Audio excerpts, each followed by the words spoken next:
The notification popped up on my laptop at 2:52 a.m. while I was finishing a presentation for Monday's board meeting. My wife Emily's iPad was synced to our shared iCloud account, and I'd just received a message clearly not intended for my eyes. Last night was incredible. I can't stop thinking about you inside me. When can we meet again? The sender was listed as gym trainer. My hands froze over the keyboard. For a moment, I convinced myself I'd misread it. Maybe it was spam. Maybe it was a joke between Emily and one of her girlfriends. But then 3 dots appeared, indicating someone was typing a response. From Emily's device. From my wife, who was supposedly asleep upstairs in our bed. I watched, paralyzed, as her reply came through. Tomorrow afternoon. Jason has that conference call at 2. We'll have at least 2 hours. Jason, that's me.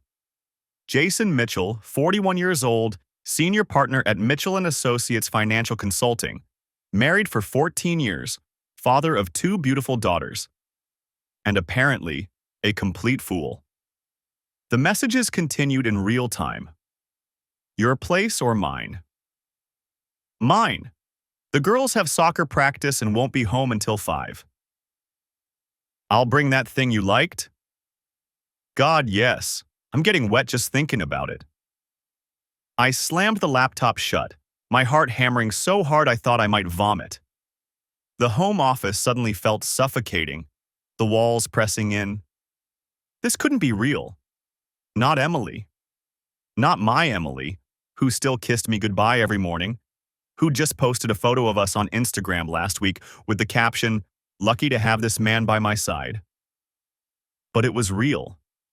The messages were there, time-stamped, explicit, undeniable. I opened the laptop again with shaking hands and scrolled up through the conversation history. What I found made my blood run cold. This wasn't new. This wasn't a mistake or a moment of weakness. The messages went back 4 months, maybe longer. Hundreds of them. Photos, too, though I couldn't bring myself to open those yet. 4 months.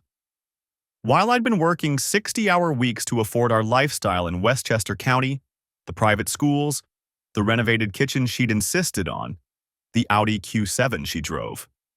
While I'd been coaching our daughter Sophie's softball team and helping our youngest Madison with her science fair project.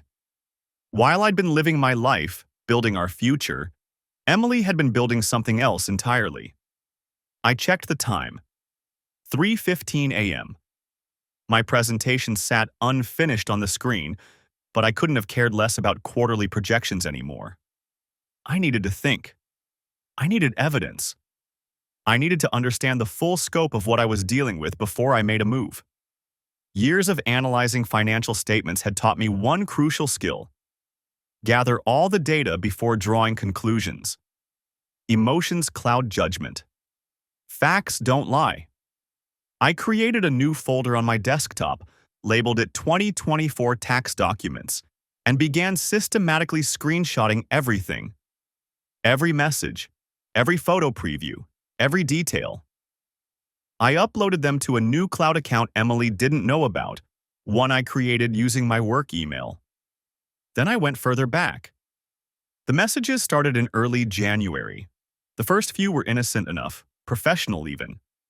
Emily had joined an upscale gym in White Plains after New Year's, part of her resolution to get back in shape after 40. I'd encouraged it, even paid for the premium membership that cost $300 a month. I'd been happy she was taking care of herself, proud when she started losing weight and seeming more confident. What an idiot I'd been. The trainer's name was Blake Sutton, according to the contact information. I pulled up the gym's website and found him easily enough. 28 years old, all abs and white teeth, with testimonials from satisfied clients praising his hands-on approach and personal attention. I bet they did. The progression was textbook. Professional messages about workout schedules evolved into friendly banter. Friendly banter became flirtatious. Flirtation became explicit. By late February, they'd crossed whatever line still existed. The messages from March were graphic enough to make me sick. I've never felt this alive. Emily had written on March 15th, the same day we'd celebrated Madison's 9th birthday with a party at our house. I remembered that day clearly.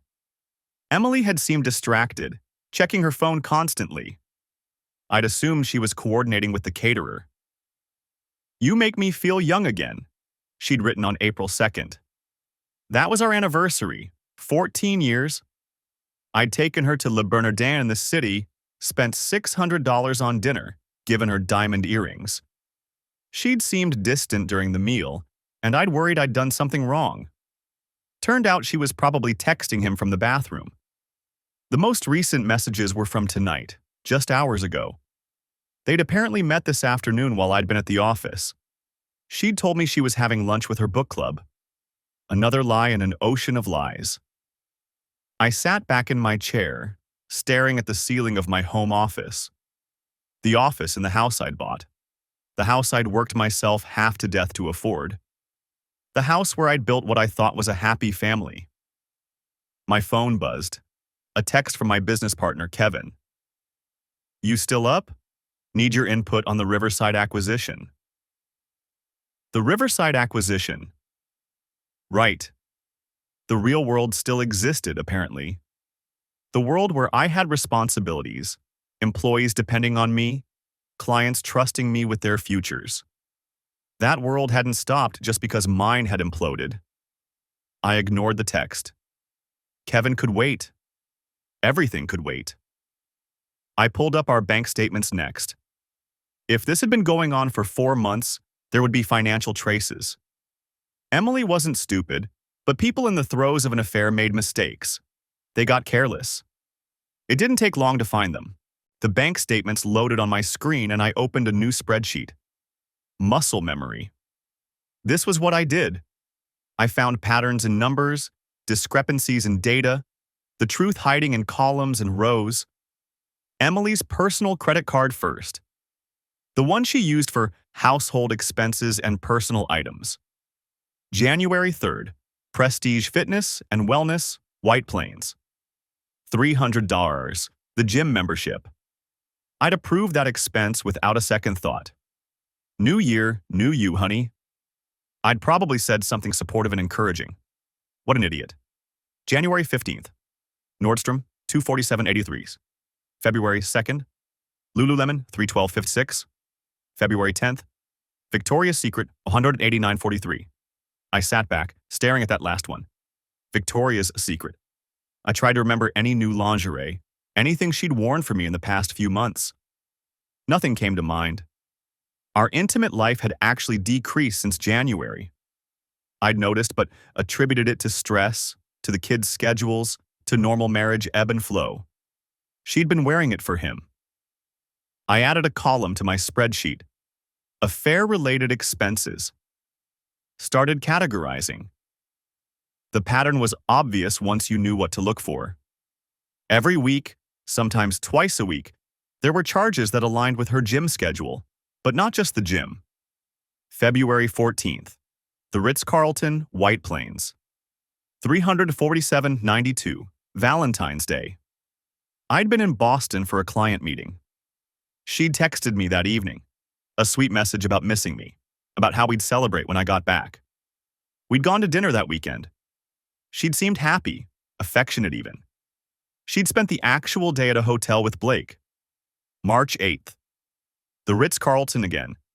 $347.92. March 22nd. Different hotel this time. Hilton Westchester. $289.54. April 5th. Back to the Ritz-Carlton. $347.92. 3 days after our anniversary dinner at Le Bernardin. 3 days after I'd given her the diamond earrings she'd admired. 3 days after she'd told me she loved me, that our marriage meant everything to her. I was going to be sick. I stood up, walked to the bathroom attached to my office, and splashed cold water on my face. The man in the mirror looked like me but older somehow. Hollowed out. I'd aged years in the past hour. Back to the desk. Back to the numbers. Numbers didn't lie, didn't betray, didn't sleep with personal trainers in hotel rooms paid for with their husband's money. I pulled up our joint checking account. Emily had her own income from the interior design consulting she did. Maybe $20,000 a year. Pocket money, really. But most of our expenses ran through the joint account. And there it was. February 28th. Prestige, fitness and wellness, $300. March 31st. Prestige, fitness and wellness, $300. The monthly membership fees, auto-charged to our joint account. I was literally paying for her to have access to her lover. The math was simple. $300 a month for 4 months. $200 so far. The hotel rooms added up to roughly $500. New workout clothes, lingerie, the random charges at coffee shops near the gym that I now recognized as meeting spots. Probably another $1,000. I'd spent nearly $4,000 facilitating my wife's affair. The absurdity almost made me laugh. Almost. I went back to the messages, forced myself to read more. There were hundreds. They'd been careful to delete them from her phone. But the iPad backup was comprehensive, automatic, invisible. Every message since January, preserved in the cloud like evidence in amber. January 18th. Emily. I can't stop thinking about yesterday. You've woken something up in me I thought was dead. January 18th, Blake. That's just the beginning, babe. Wait till next week. February 11th, Emily. I feel guilty sometimes. Then I see you, and I forget everything else. February 11th, Blake. Don't feel guilty. Feel alive. You deserve this. That one burned. You deserve this. As if she were the victim in some story, finally claiming her happiness. As if I'd done something to deserve this betrayal, this humiliation. I kept scrolling, kept documenting. Screenshot after screenshot, saved to a folder I labeled Financial Review Q1 out of habit. The messages grew more explicit as the weeks progressed, more comfortable, more damning. March 10th, Emily. Jason's working late again. I could come by your place. March 10th, Blake. Say less. I'll send you the address. March 10th. I checked my calendar. That was the night I'd stayed until 9 finishing the Peterson account analysis. I'd texted Emily around 7 that I'd be late. She should eat without me. She'd responded with a sad face emoji and, okay, don't work too hard. She'd gone straight from that message to Blake's apartment. March 29th, Blake. When are you gonna tell him? March 29th, Emily. I don't know. I need to figure things out. The girls. March 29th, Blake. I get it, but this sneaking around is getting old. I want to be with you for real. March 29th, Emily. I know. I want that too. Just give me a little more time. My hands were shaking again. She was considering leaving. Not just having an affair, planning an exit strategy. Blake wanted her to leave me, and she was entertaining the idea. I thought about Sophie and Madison, asleep upstairs. 9 and 12 years old. Their whole world was about to implode, and they had no idea. The clock on my computer read 3:47 a.m. I'd been at this for an hour, and I'd barely scratched the surface. There were more messages, more evidence, more proof of a betrayal so complete it redefined our entire marriage. But I had enough. More than enough. I organized the screenshots into folders. Messages, bank statements, hotel receipts. Created a master document summarizing the timeline, the expenses, the key revelations. Backed everything up to 3 different locations: my personal cloud account, an encrypted USB drive, and my work server in a hidden directory. 14 years of marriage. 2 beautiful daughters. A home we'd renovated together, room by room. Vacations and holidays and 1,000 small moments I'd thought were building towards something permanent. All of it a lie. Or not all of it. That was the cruelest part. Some of it had been real once. But she'd taken that foundation and built a secret life on top of it. A life where I was the obstacle, the inconvenience, the husband who worked too much and didn't make her feel alive. I heard movement upstairs, footsteps in the hallway, the bathroom door closing. Emily, awake at 3:50 in the morning. Probably couldn't sleep. Probably thinking about Blake, about their plans for tomorrow afternoon, about the life she wanted with him. The footsteps returned to our bedroom. Our bed, where she'd sleep for a few more hours before waking up and pretending everything was normal. Before kissing me goodbye and sending the girls off to school and counting down the hours until 2 p.m., I pulled up my calendar for tomorrow. The conference call was at 2, a quarterly review with the Stevens account, scheduled for 90 minutes. Kevin and I had prepared for a week. It was important, potentially worth 7 figures in annual revenue. I stared at the calendar entry for a long moment. Then I opened my email and started typing. To Kevin Walsh. Subject, tomorrow's Stevens call. Time, 3:52 a.m. Kevin, something's come up. Family emergency. I need you to handle the Stevens call solo tomorrow. You know the material as well as I do. I trust you completely. I'll explain everything Monday. Jason. I hit send before I could second-guess myself.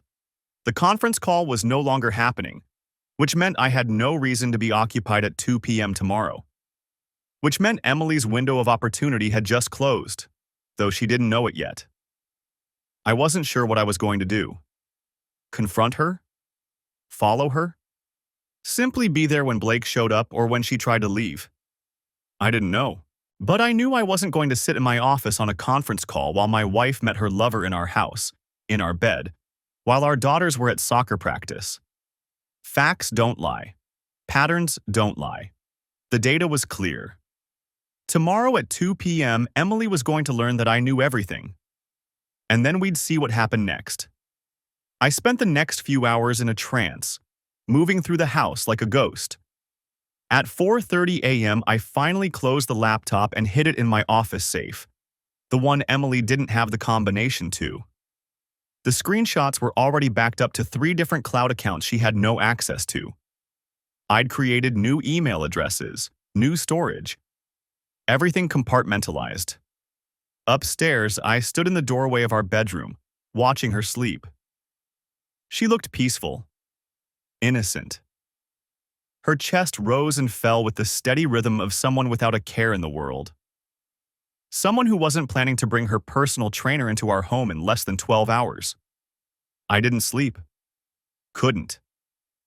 Instead, I showered in the guest bathroom, dressed for the day in jeans and a polo shirt. Casual Friday attire, though I wouldn't be going to the office. At 6:15 a.m., I heard Emily's alarm. I was in the kitchen by then, making coffee like it was any other Saturday morning. "You're up early," she said, padding into the kitchen in her robe. She kissed my cheek. The same cheek she'd kissed 1,000 times before. It took everything I had not to flinch. "Couldn't sleep," I said. "Truth? Work stuff?" "Yeah. The Brennan account?" Lie. But what were lies between us now? She was the expert. She poured herself coffee, added the oat milk she'd switched to in January. Part of her health kick, part of her transformation for Blake. "I'm taking the girls to Sophie's game at 10, she said, checking her phone. Probably looking for messages from him. "Madison has a play date after at Olivia's house. I'll drop her there around noon." "What time does Sophie's game end?" "Probably 11:30. I told her I'd take her to get frozen yogurt after as a treat. She's been working so hard at practice." I nodded, doing the math. Game ends at 11:30. Frozen yogurt, maybe 30 minutes. Home by 12:15. Drop Madison at the playdate. Back home by 12:30, maybe 12:45. That gave her over an hour to prepare before Blake arrived at 2. "I might run some errands this afternoon," she added, not meeting my eyes. "Probably be out for a few hours." There it was, the cover story. The lie delivered over morning coffee in our renovated kitchen with the marble countertops she'd spent 3 months selecting. "Sure," I said. "I'll be around." Got that conference call at 2, but otherwise free. She nodded, relieved. She thought she was safe, thought her schedule was clear. I spent the morning playing the part. Helped Sophie find her cleats. Made sure Madison packed her overnight bag for the play date. Olivia's mom had apparently invited her to stay for dinner too. Perfect for Emily's plans. I kissed both girls goodbye, waved as Emily loaded them into her Audi. The house fell silent. I had 4 hours. First, I called Kevin. Hey man, I need to take the day. Family stuff. Everything okay? Will be. I'll fill you in Monday. Sure thing. Take care of yourself. If only he knew. Next, I went through the house with new eyes. Our bedroom. How many times had she lain there texting Blake while I was downstairs working? The guest room. Had she brought him here before, or was today going to be the first time? The living room where we'd hosted birthday parties and holiday dinners. The kitchen where we'd cooked together, where I'd proposed 14 years ago. Every room was tainted now. Every memory suspect. At 11:47 a.m., my phone buzzed. Emily. Sophie crushed it. 3 hits. Taking her for yogurt now. I responded, that's my girl. Tell her I'm proud. At 12:52 p.m. Just dropped Maddie at Olivia's. Heading to run those errands. See you later. Me. Sounds good. My call starts at 2, so I'll be in the office. Her. Okay, love you. 2 words. Love you. I stared at them until they stopped looking like words at all. I didn't respond. At 1:15 p.m., I heard her car in the driveway. I was in my office, door closed, laptop open to a spreadsheet I wasn't actually reading. I listened to her footsteps on the stairs, the shower turning on in our bathroom. She was getting ready for him. 45 minutes later, the shower stopped. I heard the hairdryer. Imagined her in front of the mirror, applying makeup, choosing an outfit. The same routine she used to do for our date nights. At 1:47 p.m., she knocked on my office door. I'm heading out. I opened it. She'd worn the blue dress, the one I'd bought her for her birthday last year. The one she'd worn to my company's holiday party, and I'd told her she looked beautiful in. You look nice, I said. My voice sounded hollow even to me. Oh, thanks. Just some errands, but figured I'd look presentable. She smiled. Lying was so easy for her now. Have fun. You too. Good luck with your call. She kissed me. Actually kissed me. On the lips. Then she was gone, heels clicking down the stairs, front door closing, car starting. But she didn't leave.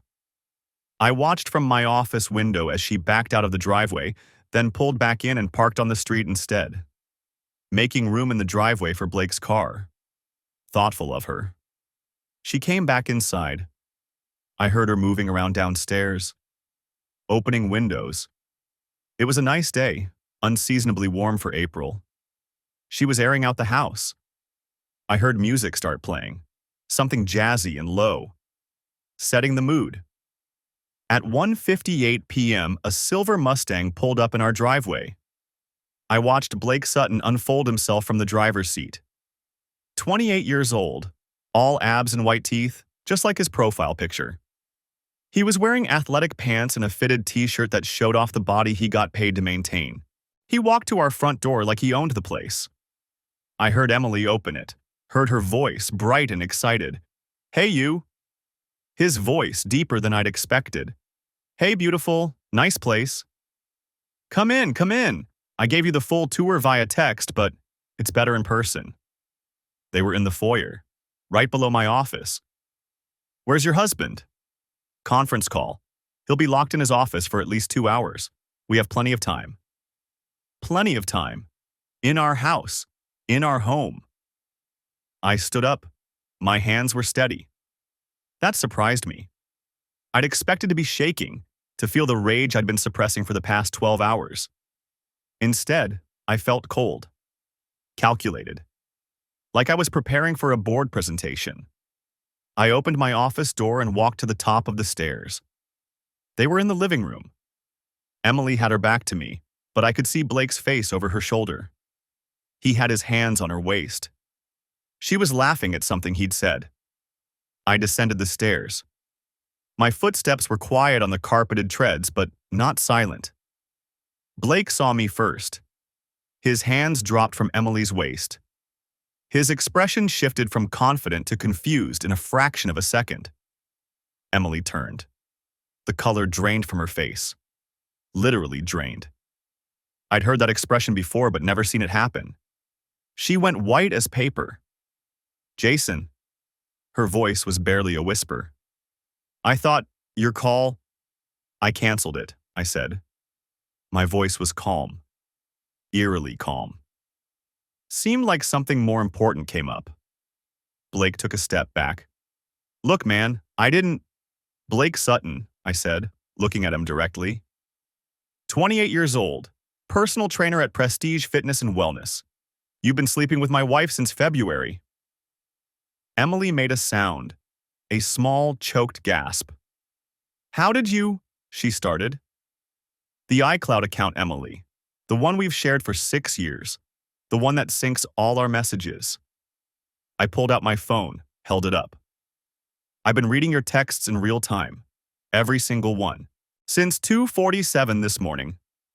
She grabbed the back of the couch for support. I know about Valentine's Day at the Hilton. I know about the 3 days after our anniversary at the Marriott. I know about every lunch, every yoga class, every lie you've told me for the past 4 months. Blake was edging toward the door. I should go. No, I said, and something in my voice made him freeze. You wanted to be here. You wanted to see my house, meet in my home while my daughters were at soccer practice. So stay. Let's all be honest for once. The silence stretched for maybe 3 seconds. Then Blake found his voice. Look, man, this isn't what you think. Stop. I held up one hand, my eyes still on Emily. You don't get to talk yet. I'm not interested in whatever script you're running in your head right now. Blake's mouth opened, closed. He looked at Emily, but she was staring at me like she'd never seen me before. Jason. Her voice came out hoarse. How long have you… Since 2:47 this morning, I checked my watch. So about 11 hours and 17 minutes, give or take. I watched her do the math. Watched the color drain from her face as she realized what that meant. The messages, she whispered.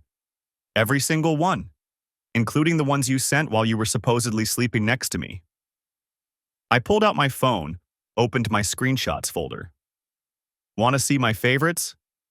There's the one from 3:14 a.m. where you told him you couldn't wait to feel his hands on you. Or the one from 4:08 where you said you'd never felt this alive. That one really stuck with me. Blake shifted his weight. Dude, I think we should all just calm down and… I told you to stop talking. I didn't raise my voice. Didn't need to. You're in my house, with my wife. On a Thursday afternoon while my daughters are at soccer practice and piano lessons. You don't get an opinion right now. He shut up. Emily's hands were shaking. Jason, please, let me explain. Explain what? The 4 months of lying? The $1,500 in hotel rooms I paid for? The fact that you were planning to bring him into our bed? I gestured toward the stairs. That was the plan, right? Sophie's at practice until 4:30. Madison's lesson ends at 4. You had a solid 2-hour window. We weren't going to… She stopped, seemed to realize there was no good way to finish that sentence. The iCloud account, Emily. Our shared iCloud account that syncs everything. Every message, every photo, every calendar entry. You've had 4 months to remember that it exists, and you didn't think of it once. Blake cleared his throat. Look, maybe I should just… go? I finished. Yeah, that's exactly what you should do. Right now. He looked at Emily. Actually looked at her, like he was waiting for permission. Like he had any right to be checking with her about anything. Don't look at her, I said. Look at me. You're leaving my house. The only question is whether you walk out or I call the police and have you removed for trespassing." "I invited him," Emily said quietly. "You can't have him arrested for trespassing. You invited him into our home, our marital home, to continue an affair I have 11 hours of documentation on." I kept my voice level. "Want to test whether the police will see that as your right to invite guests?" Blake was already moving toward the door. "I'm going. I'm out." "Blake, wait!" Emily started after him. "No." I stepped between them. Not touching her, just blocking the path. He leaves. "You stay. We're going to have a conversation." Blake grabbed his gym bag from near the door. I hadn't even noticed it before. He'd brought an overnight bag to my house. The presumption of it hit me like a physical blow. "How many times?" I asked him. He froze with his hand on the doorknob. "How many times have you been in my house?" "Man, I don't think—" "Answer the question or I'm calling the police right now. Trespassing, adultery, alienation of affection. New York might not care about the last two, but I guarantee your employer will care when I show them the messages you sent on their business account." His face went white. "What?" "You used your Prestige Fitness email for 3 of the messages. January 18th, February 2nd, and February 23rd. All during business hours. All explicit. All on their server." I hadn't actually checked whether the gym would care, but his reaction told me everything I needed to know. "Twice," he said quickly. "Just twice. Last week and the week before. Just for lunch. Nothing happened here." Emily made a small sound, but I didn't look at her. "Get out." He left. The door clicked shut behind him, and then it was just the two of us in our living room. The living room where we'd hosted Madison's 9th birthday party 6 weeks ago. Where we'd watched movies as a family last Friday night. Where Emily had sat next to me on the couch 3 days ago and laughed at something Sophie said about her science teacher. "Jason, sit down." "I don't want to sit down, I want to explain." "Sit down." I pointed at the armchair. Not the couch where we'd sat together 1,000 times. The armchair. "We're going to have a conversation, and you're going to answer my questions, and if you lie to me even once, I'm walking out of this house and going straight to a divorce attorney."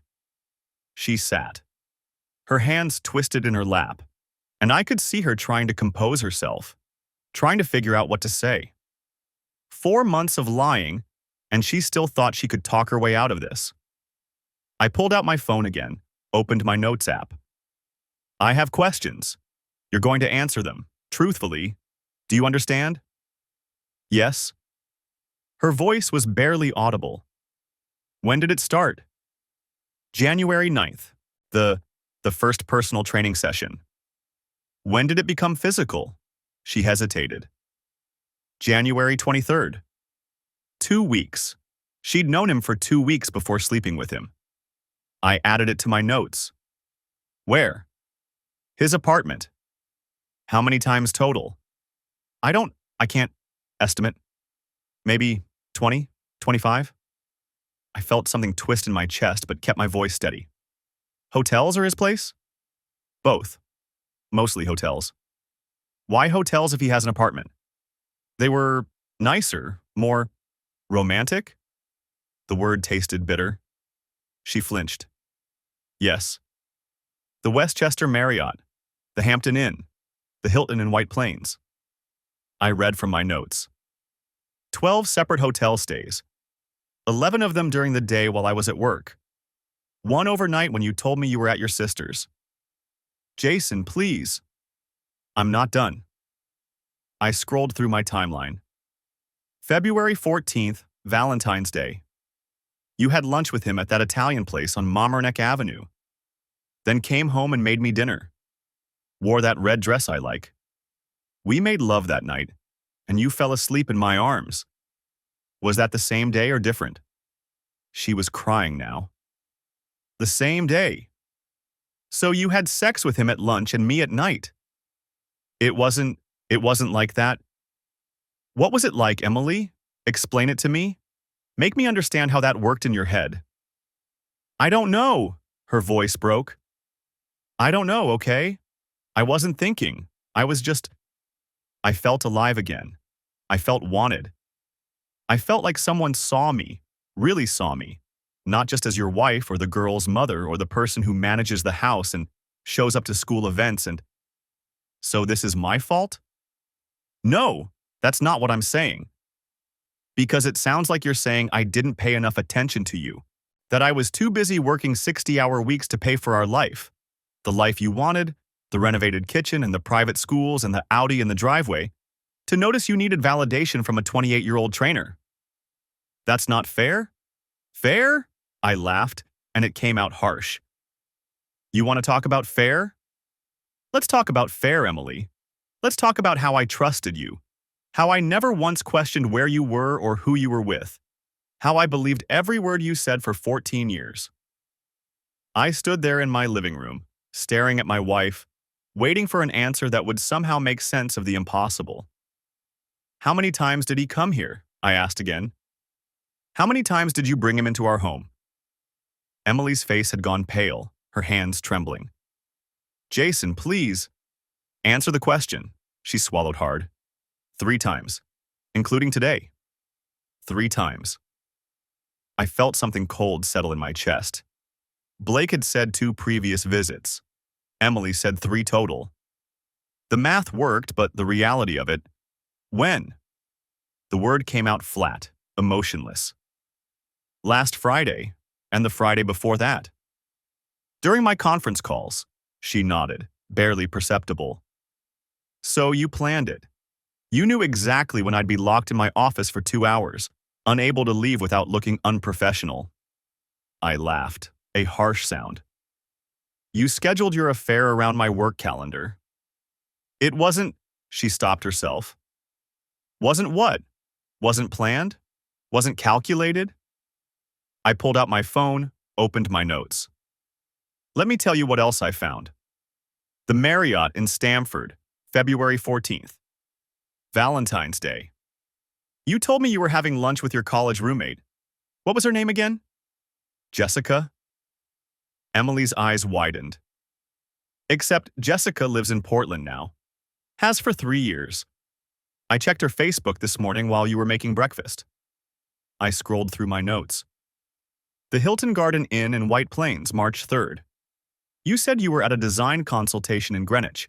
Showed me fabric samples when you got home. Jason. The Courtyard by Marriott, March 17th, St. Patrick's Day. You were supposedly meeting your book club for lunch. I looked up at her. Your book club meets on Thursdays. It's been Thursdays for the past 6 years. She was crying now, silent tears streaming down her face. I felt nothing. Here's what I don't understand, I said. The lies were so lazy, so easy to check.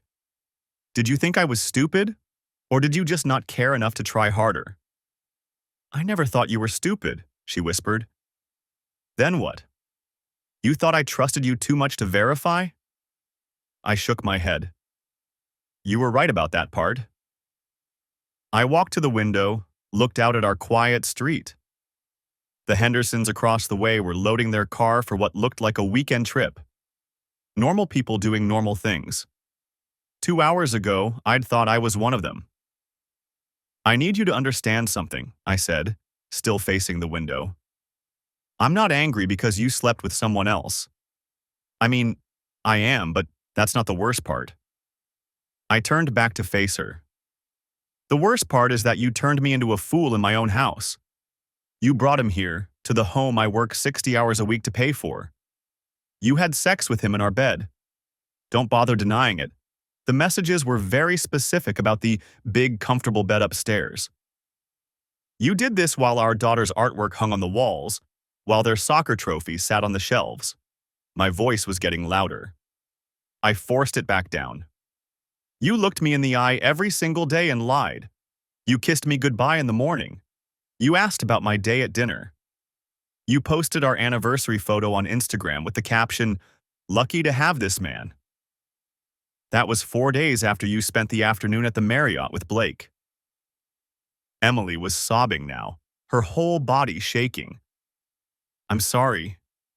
God, Jason, I'm so sorry. Stop. I held up my hand. I don't want to hear you're sorry. I want to know why. I don't know. That's not good enough. I moved closer to her. You don't accidentally have an affair for 4 months. You don't accidentally spend $4,000 on hotels and lingerie. You don't accidentally bring your boyfriend to your house 3 times. These were choices, Emily. Hundreds of individual choices. So tell me why. She wiped at her face with shaking hands. I felt invisible. I waited. You work all the time? 60, 70 hours a week. The girls have their activities, their friends. I'm the person who keeps everything running. Who makes sure Sophie gets to softball and Madison finishes her homework. Who plans the meals and schedules the maintenance and remembers everyone's birthdays. She looked up at me.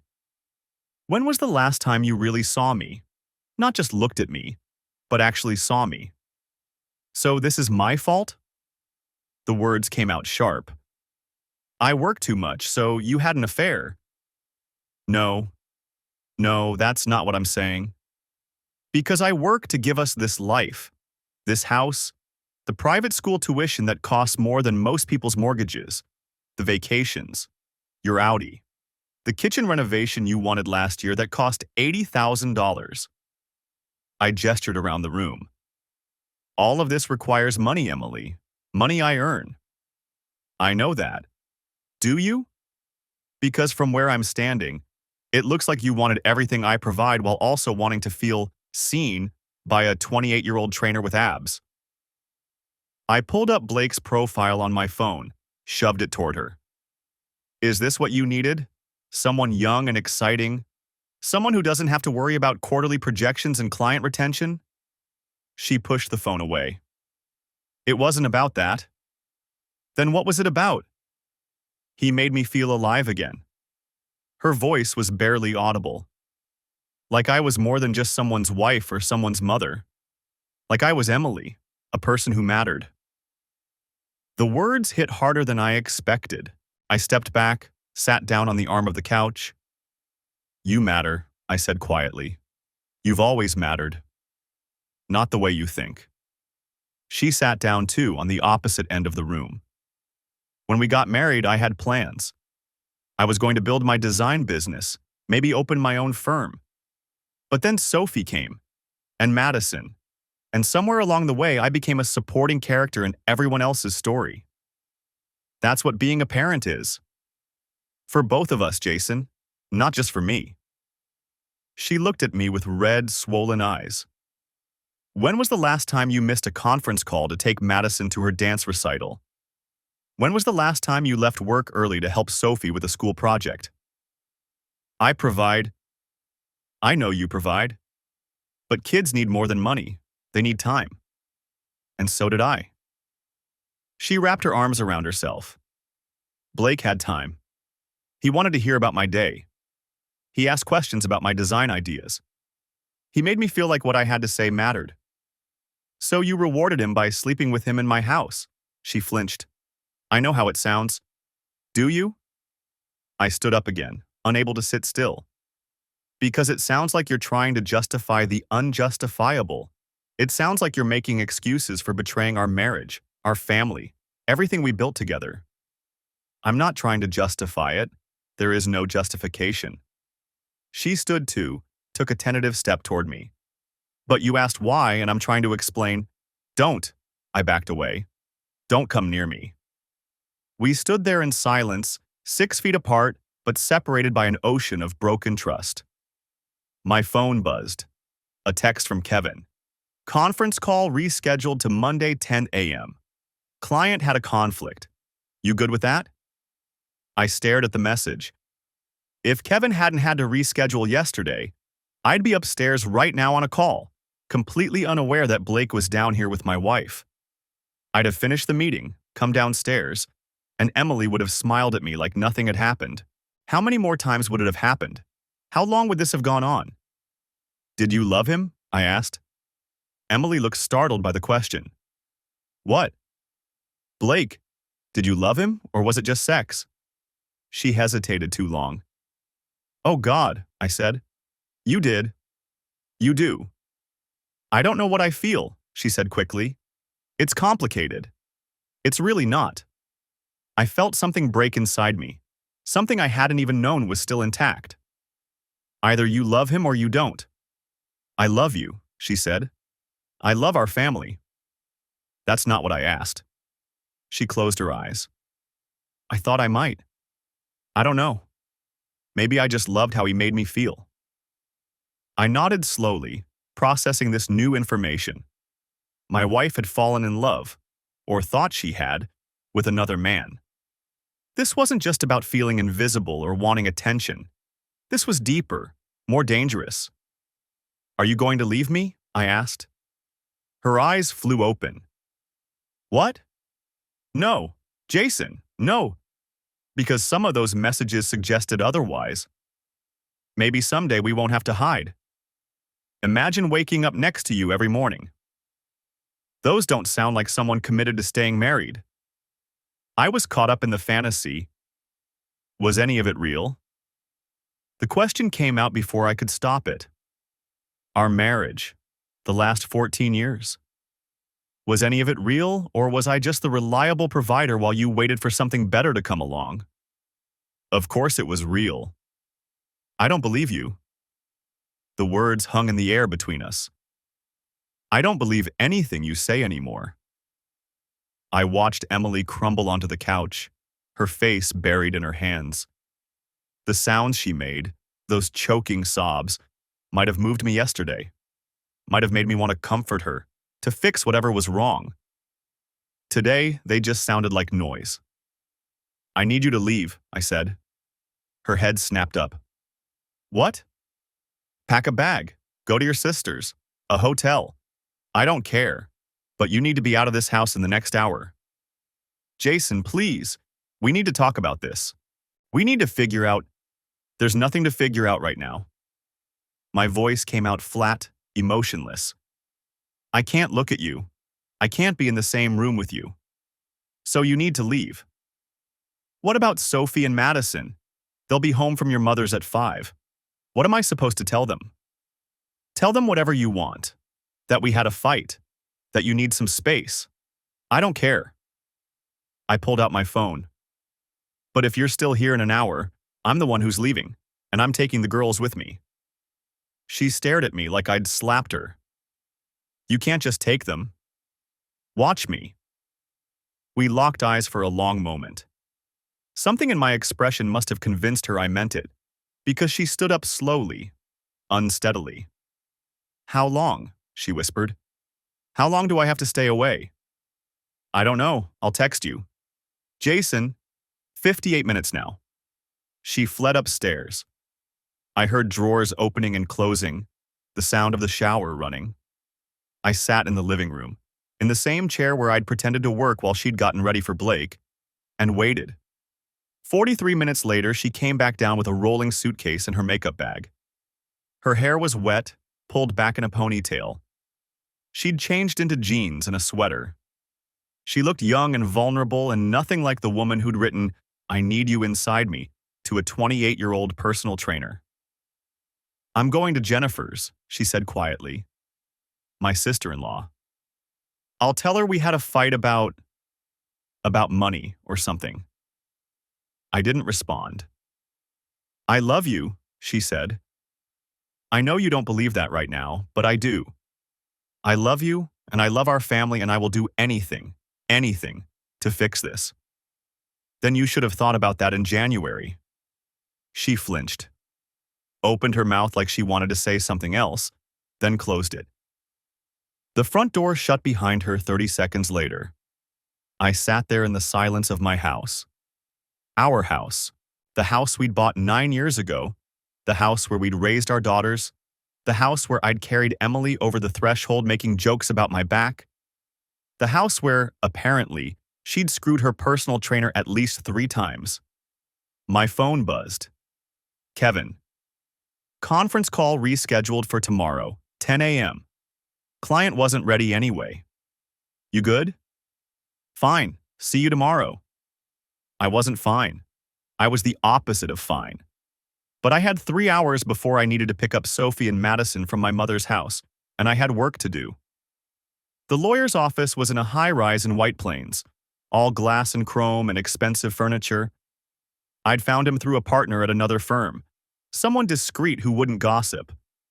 His name was Richard Brennan, and his website promised aggressive representation in high-asset divorce cases. I'd called at 3:30 p.m. He'd agreed to see me at 4 p.m. Mr. Mitchell. He stood when his assistant showed me in. Mid-50s, silver hair, expensive suit. The kind of guy who probably billed $600 an hour and was worth every penny. Please sit down. I sat. He settled behind his desk, hands folded. You said on the phone this was urgent, that you discovered your wife was having an affair. 4 months, her personal trainer. I have documentation. I pulled out my phone. Hundreds of text messages, financial records showing money spent on hotels, her gym membership that I paid for where she met him. All of it time-stamped and saved. He nodded slowly.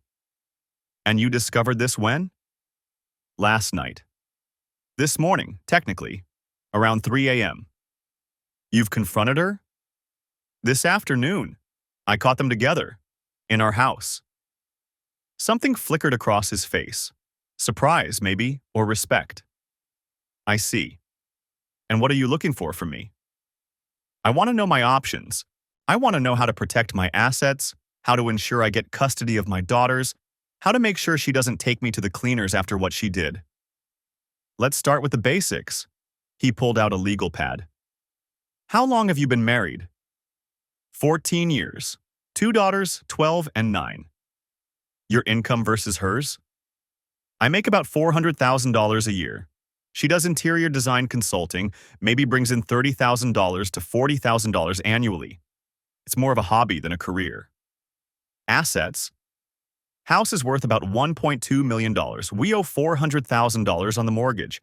Retirement accounts around $800,000, mostly mine. Savings and investments another $300,000. 2 cars, both paid off. He wrote it all down. New York is an equitable distribution state, not a community property state.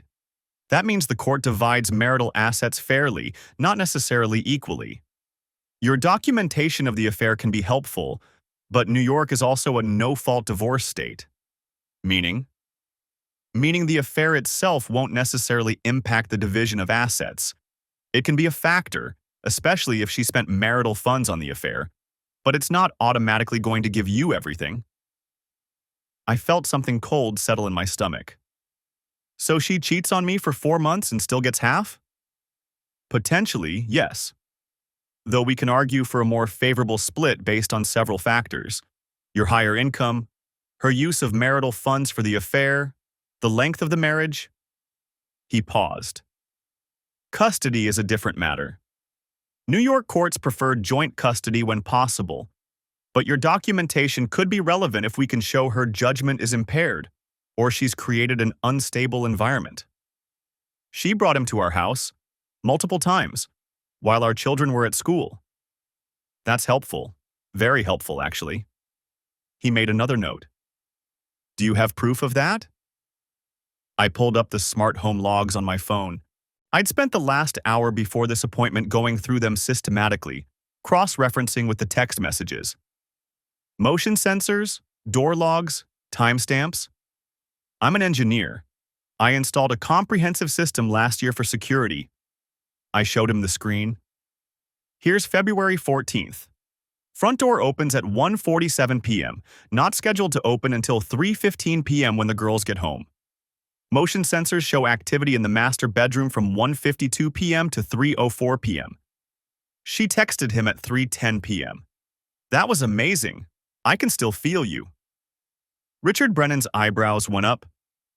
You have this for all 3 occasions she claims he was there? I have it for 5 occasions. She said 3. She lied. There were 5 times the logs show unusual activity that matches up with her messages to him. 5 times she brought him into our home, into our bedroom, while our daughters were at school. He sat back in his chair. "Mr. Mitchell, I'm going to be direct with you. This is excellent documentation. It's not going to guarantee you everything you want, but it's going to help significantly, especially regarding custody. What do I do now? First, do not leave the marital home. If you leave, it can be seen as abandonment and complicate custody. Second, document everything from this point forward. Every interaction with your wife, every expense, everything. Third, do not hide assets or do anything that could be seen as retaliatory. Stay calm, stay clean, stay documented." "I already made her leave this afternoon." He frowned. "You forced her out of the house?" "I told her I needed space and she needed to leave. She went to her sister's." "Did you threaten her?" "No. I just said if she didn't leave, I would, and I'd take the girls." "That could be problematic. You can't prevent her from accessing the marital home, and threatening to take the children could be seen as custodial interference." He held up a hand before I could respond. "I understand your emotional state, but from this point forward, you need to be very careful. Let her come back if she wants to.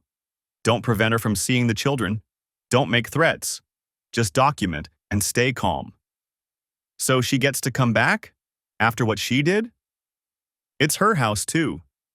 Legally, you can't force her out without a court order." He leaned forward. "I know this isn't what you want to hear. But if you want the best possible outcome, you need to play this smart. Don't let your anger make you do something that hurts your case." I sat there, my hands clenched on the armrest of the chair.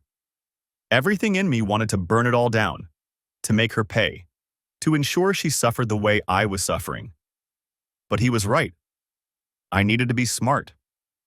"What's the next step?" I asked. "I'll draft a retainer agreement. You'll sign it, pay the retainer, and then we'll start preparing your case. In the meantime, I strongly suggest you consider whether you want to try to reconcile or proceed directly to divorce. There's no reconciliation. You say that now, but you've known for less than 24 hours. Take some time. Think about your daughters. Think about what you really want." What I really wanted was to go back to 2:46 a.m. yesterday, before I'd opened my laptop, before I'd seen those messages, before my entire life had imploded. But that wasn't an option. "I'll think about it," I lied. 3 months later, I stood in my lawyer's office signing the final settlement papers. Emily sat across the conference table, her own attorney beside her. We hadn't lived under the same roof since that afternoon in April. Hadn't shared a meal, hadn't had a real conversation beyond logistics and lawyers. The divorce was finalized on a Tuesday in July. Equitable distribution, just like Richard had warned. Emily got 40% of the marital assets, less than half because of the documented affair expenses and her lower financial contribution, but still a substantial sum. The house would be sold, proceeds split. I'd keep most of my retirement accounts. She'd keep her car and her design business. Joint custody of Sophie and Madison, but primary residence with me during the school year. Emily would have them every other weekend and half the summer. It wasn't what I'd wanted. I'd wanted full custody, wanted to protect them from her poor judgment. But Richard had been right about that too. New York courts favor both parents being involved. The affair itself hadn't mattered as much as I'd thought it would. The judge had noted it, acknowledged the misuse of marital funds, but ultimately treated it as just one factor among many. 14 years of marriage don't evaporate because of 4 months of infidelity, the judge had said. I'd wanted to argue, to show him every message, every lie, every betrayal. But Richard had advised against it. "Mr. Mitchell?" The notary was waiting for my final signature. I signed. Emily signed. Our lawyers signed. Just like that, 14 years became a stack of legal documents. We walked out of the building separately. She went left toward the parking garage. I went right toward my car on the street. We didn't say goodbye. The girls adjusted better than I'd expected and worse than I'd hoped. Sophie, at 12, understood more than she let on. She'd grown quiet, watchful. Her grades dropped slightly that first semester, and she quit softball. Too many memories of me coaching, of our family on those bleachers. Madison, at 9, asked questions I couldn't answer. "Why can't you just forgive Mommy?" she'd asked one night. "People make mistakes." I'd held her and told her it was complicated, that sometimes grown-up mistakes were too big to fix. She'd cried herself to sleep in my arms. Emily moved to an apartment in Yonkers, closer to her sister. She still saw Blake for a while. I heard it through mutual acquaintances who thought I'd want to know. They broke up after 2 months. Apparently, the fantasy didn't survive the reality of what it had cost. She tried to talk to me about it once during a custody exchange. "I made a terrible mistake," she'd said. "I threw away everything that mattered for something that meant nothing." I'd looked at her, really looked at her, and felt nothing. No anger, no love, no pain. Just a distant recognition of someone I used to know. "You should go," I'd said. "The girls are waiting." I sold the house in September. Couldn't live there anymore. Every room held ghosts, not just of Emily's betrayal, but of the life I'd thought we had. The kitchen where we'd cooked together, the living room where we'd celebrated birthdays, the bedroom where I'd slept beside a stranger for months without knowing it. A young couple bought it, expecting their first child. They walked through talking about which room would be the nursery, where they'd put the Christmas tree. I'd wanted to warn them. Wanted to tell them that houses don't protect you from heartbreak, that love doesn't guarantee loyalty, that 14 years can dissolve in a single notification at 2:47 a.m. But I didn't. I took their offer and moved on. The girls and I found a smaller place in Scarsdale. 3 bedrooms, a yard, close to their schools.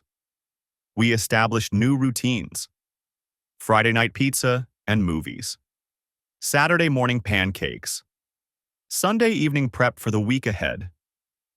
We didn't talk about the divorce unless they brought it up. We didn't talk about Emily unless necessary. We built something new from the wreckage of what had been. Sophie started seeing a therapist. It helped. Slowly, over months, she began to smile again. Started talking about trying out for the school play, made new friends who didn't know our family history. Madison took longer. She'd always been closer to Emily, and the custody arrangement hit her harder. But she adapted too, eventually. Children are resilient in ways adults forget to be. I never dated again.